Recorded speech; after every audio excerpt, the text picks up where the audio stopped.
தமிழலை நேயர்களுக்கு வணக்கம். இன்றைய சந்திப்பில் நம்மோடு தமிழக வெற்றிக் கழகத்தினுடைய பரப்புரை செயலாளர் திரு நாஞ்சில் சம்பத் அவர்கள். அவரை அன்போடு வரவேற்கிறோம். வணக்கம். நாம் தமிழர் கட்சி குறிப்பா வந்து அ அவங்களே பிஜேபி பின்னு ஒரு பக்கம் சொன்னாலும், அவங்க திருப்பி தாவேக்காவ சொல்லிக்கிட்டே இருக்காங்களே. நாம் தமிழருக்கு என்னாச்சுன்னா, ம். ம் தாவேக்கா தொடங்குன உடனே அந்த கட்சிக்கு குழி தோண்டியாச்சு. ம். தலைவர் விஜய் போற இடத்துல அந்த கட்சி சமாதி ஆயிடுது. ம். எங்கெல்லாம் போறாரோ சமாதி ஆயிடுது. ம். இப்போ தொடர்ந்து நாம் தமிழர் கட்சி விமர்சிச்சுட்டு இருக்கிறவன் நான். ம். எந்த அச்சத்துக்கும் ஆட்படாம, ம். இவன் ஒரு போலி, இவன் ஒரு காலி, இவன் ஒரு கூலி, இவன் யாருக்கோ போடுறான் வேலி, இதுதான் இவனுக்கு சோழின்னு தான் அவனை கட்டுமையா பேசிட்டு இருக்கேன். இப்ப நானும் போய் தாவைக்கல சேர்ந்தேன்னா அதிர்ச்சியிலேருந்து மீள முடியாம தவிக்கிறான். என்ன உரிமையில எல்லாம் திட்டுறது எல்லாம் சொல்லி பாக்குறாங்க. இதைக்கு நான் பினிஷ் பண்ணிடுவேன். இதோட முடிஞ்சிடும்.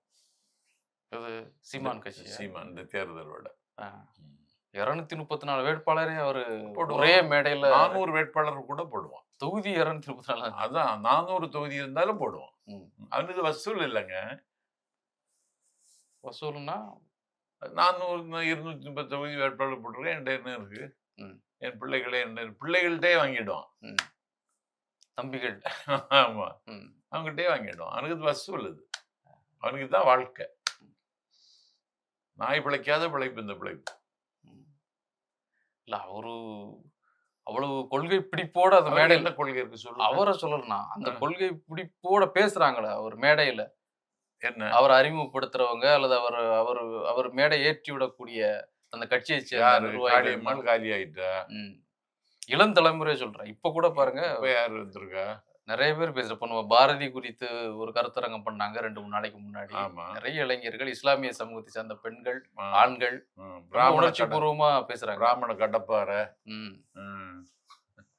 பாருங்க, பாரதியும் ஆய்வு செய்தவனா, பாவேந்தனை ஆய்வு செய்தவன். சரி, பாரதிதாசனை பேசணுமே தவிர பாரதியை தூக்கி பிடிக்கிற? ஏன் பிடிக்க கூடாதுன்னு கேக்குற? பிடிக்க கூடாது. ஏன்? எதுக்கு? இப்போ நீ தமிழ் தேசியம் தானே பேசுற, அப்ப பாரதிதாசன் எல்லாம் பேசணும். நீ பாரதிதாசன் எப்படி வந்துச்சு பேரு?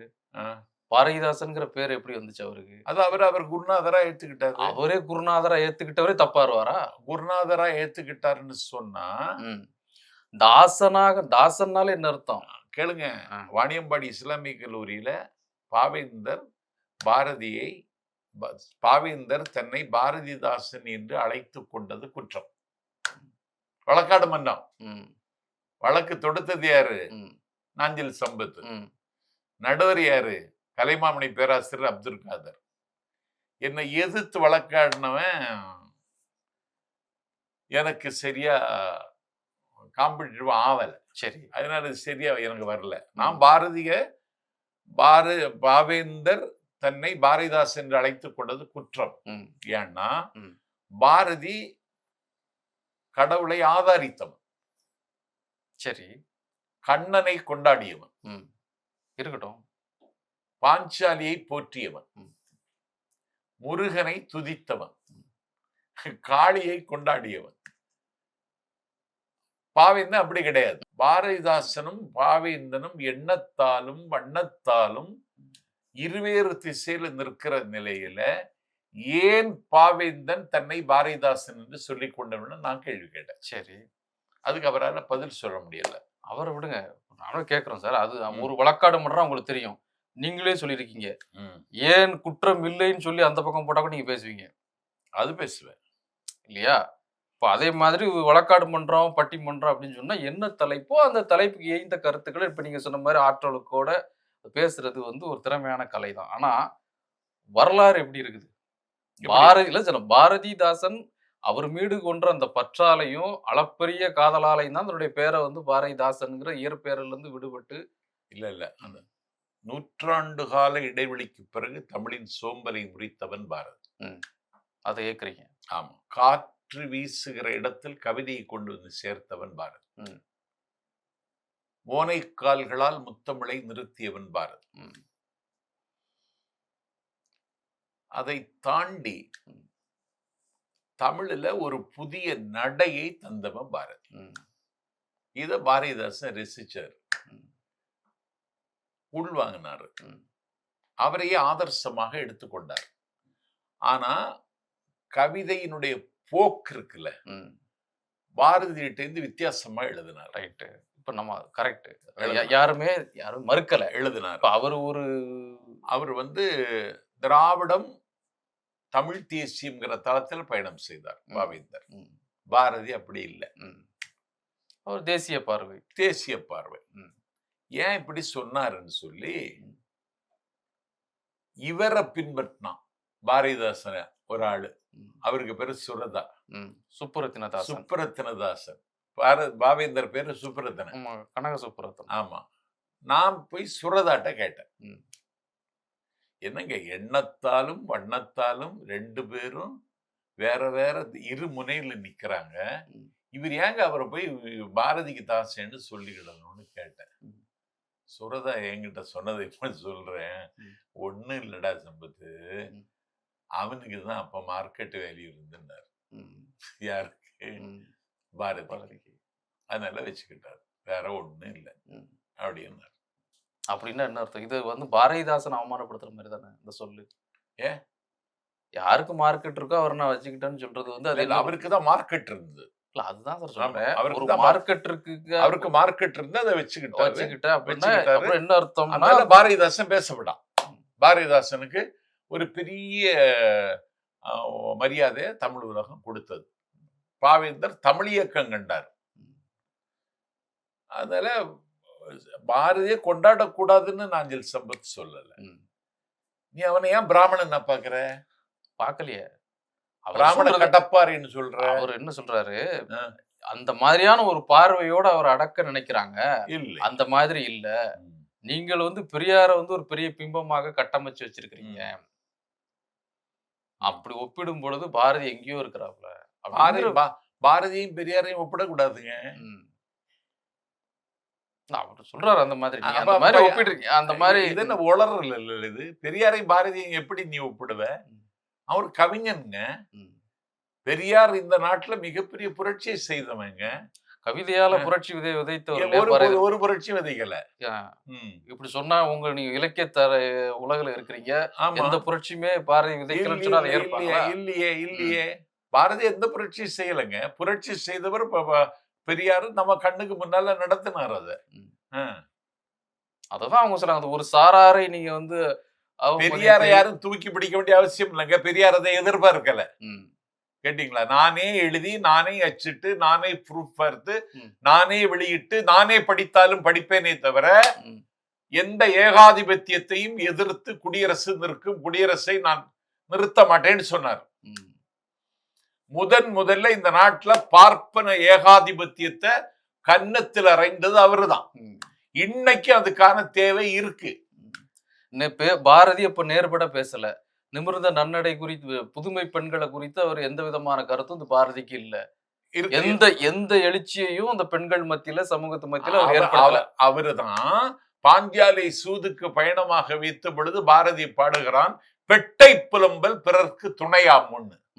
இவ்வளவு பெண்களை கொண்டாடிய நீ எப்படி பெட்டை புலம்பல் பிறருக்கு துணையாமுன்னு பெண்களை கொச்சப்படுத்த? காவியத்துக்குள்ள வரது சார், அதாவது அது ஒரு காவியம் வருது, அந்த கேரக்டருக்கு அதுக்கான வார்த்தைகளை இடுறதுக்கும் தனித்த பாடல்கள்ல பெண்களுக்காக உறுதியை கொடுக்கறதுக்கும் ஒரு வித்தியாசம் இருக்குல்ல. பாரதி இப்படி பாடினா அப்படி ஒரு கனெக்ட் பண்ணிட்டா உடனே அவர் இந்த கருத்து உடையவர் நம்ம சொல்றது. பாரதியையும் பெரியாரையும் ஒப்பிடாதீங்கன்னு சொல்லுங்க, அது வேற. பேசுறதுனாலதே அவர் பெண் விடுதலைக்கு பெரிய பெரிய கவிஞன், தமிழினுடைய திசையை மாற்றியவன். அவன் நிலத்தை வென்ற நெருப்பு, அதுல எல்லாம் எனக்கு மாறுபாடு இல்லை. சரி, ஆனா தத்துவ போக்கில் பெரியாரோட எல்லாம் பாரதியை ஒப்பிடுவது ஒரு முட்டாள் கூட செய்ய மாட்டான், இவன் செய்துட்டான். அந்த மேடைகளை அதற்காக அவர் பயன்படுத்திக்கிறாருங்கிறீங்க. யாரு? திரு சீமான் ஆமா, எங்க போறதுன்னு தெரியல, எந்த முட்டு சந்தில போய் நிக்குன்னு தெரியாம உளர்றாரு, அவ்வளவுதான். அல்ல, அவர் வழியை பின்பற்றவர்கள் இஸ்லாமியர்களுக்கு எதிரான எவ்வளவு கருத்துக்களை பெரியார் சொல்லியிருக்கிறாருன்னு இன்னைக்கு மேடையில முழங்குறாங்க. இஸ்லாமியர்களுக்கு எதிரான கருத்துக்களை பெரியார் எந்த அளவுக்கு எல்லா சமயங்களையும் அவர் விமர்சிச்சிருக்காரு. இஸ்லாமிய பெண்கள் குறித்த அவருடைய பார்வைய ஒருத்தர் எல்லா பதிவு சமயங்களையும் எல்லா மூடத்தனத்தையும் பகுத்தறிவுக்கு ஒவ்வாத எல்லா செய்தியும் அவர் பதிவு செய்திருக்காரு. இஸ்லாமியர்களையும் பதிவு பண்ணியிருக்காரு. பதிவு செய்திருக்காரு. பொதுவா தான் எடுத்துக்கணும் அத. ஆமா, ஆமா. குறிப்பிட்டு இந்த மதத்தை ஆமா. சொல்லல. அவன் பெரியார் முழுமையா வாசிக்கலைங்க. ம். வாசிச்சா இந்த குழப்பமே வராது. அங்கொன்று இங்கொன்றுமா வச்சிருக்காங்க. ஆமா, அவ்வளவுதான். இஸ்லாமிய பெண்கள் வந்து வீட்டுல சும்மா இருக்கிறாங்க, அவனுக்கு உழைக்காமல் இருக்கிறவர்கள், இப்படி எல்லாம் வந்து பதிவு பண்ணியிருக்கிறாரு. அவனுக்கு குடியரசு இதழ்ல பதிவாயிருக்கு. ஆமான்னு சொல்றேன்ல.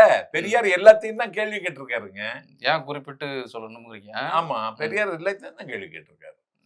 பெரியார முதல்ல வாசிக்க சொல்லுங்க அவன்கிட்ட. முழுமையா வாசிச்சுட்டு பேசுறீங்க. ஆமா. திருப்பி கேட்டா உங்களை திருப்பி சொல்லுவாங்க, பாரதியார முழுசா வாசிக்க சொல்லுங்க. நான் பாரதியார்ட்ட ஆய்வு பண்ணவங்க.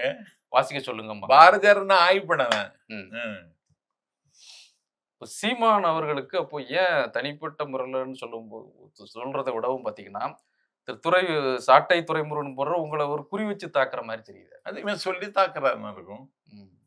ஆனா அப்படி சொல்லலையே. அவரு ஒரு காணொலியில சொல்றாரு, இல்லங்க பாவம் அவரை விட்டுருங்க, அவரை போட்டு ஏங்க பேசிக்கிட்டு நாஞ்சில் சம்பத்தை. என்கிட்ட நிக்க முடியுமா அவன்லாம்? சீமான். சுப உதயகுமார் இருக்காருல்ல, பச்சை தமிழகம். ஆமா.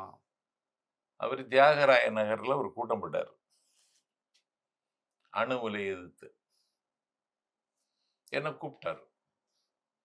அவர் நடத்தின இயக்கத்துக்கு நான் கூடங்குளத்தில் எல்லாம் போய் பேசினேன். நான் போனேன். நான் மதிமுகல இருக்கேன். இப்போ எங்க தியாகராயர்ல பயங்கரமான கூட்டம். அங்க போனவர் தான் இவன் இருக்கான், சீமான். அவனை பார்த்து நான் பேச போய் உட்கார்ந்து, உதயகுமாருக்கு ஒரு குழப்பம், யார கடைசியில விடுறது, கூட்டம் தக்க வைக்கணும், யார கடைசியில விடுறது. நான் உதயகுமாரை கூப்பிட்டேன். சரியோ தவிர ஒரு இயக்கத்துக்கு தலைவர், அவரே கடைசியில் விடுங்க. என்ன பேச விட்டாங்க, நான் பேசினேன். உங்களுக்கு அப்புறம் அவரு. ஆமா, அதுக்கு வரை இவன் வந்தான். இவன் இல்லை, இவர் வந்தார். கூட்டம் போயிடுச்சு. எப்படி சொல்றீங்க? கூட்டம் போயிடுச்சுன்னு. கூட்டம் கலைஞ்சு போச்சு. பேச தொடங்கினோடனே கிளம்பிட்டாங்களா? கிளம்பிட்டாங்க. இது உதயகுமார்ட்ட நீங்க கேட்டுக்கிடுங்க, உண்மையா பொய்யான்னு. பொய்யான்னு. ஆனா இப்ப பாக்குறோம், அவர் பேசுற கூட்டத்திலாம் கூட்டம் நிரம்பி வழியுது. அதெல்லாம் நிரம்ப மொத்தம் 3000 பேர் இருக்காங்க தமிழ்நாட்டுல. அவ்வளவுதான். 3000 பேர்? ஆமா. 36 லட்சம் ஓட்டு வாங்கியிருக்காங்க அவங்க. அது இப்போ 1% குறைஞ்சிடும். வாங்கியிருக்கிறாங்களா? அதை நம்ம சொல்லணும். இப்போ 1% குறையும்னு விஜய் வருகையால. ஆமா. சோ அந்த நீங்க துவக்கத்துல சொல்ற வந்து அதான், விஜய் வருகையினால அவருக்கு ஒரு என்ன பேசுறோம்னு தெரியாத அளவுல சீமான்களும் அவருடைய தம்பிகளும் பேசிட்டு இருக்காங்க. சோ அவங்க நீ கண்டுக்க போறது இல்ல இந்த இதுல. யார சீமான் கட்சியை பத்தி தாவேக்க அது கண்டுகொள்ள வேண்டாங்கிறதுல அந்த லிஸ்ட் அவரும் இருக்காரு. அதான் உங்க தலைவரும் களத்திரலா பத்தி நான் பேச மாட்டேன். அதிமுகவும் இருக்கு. அதிமுகவும் இருக்கு.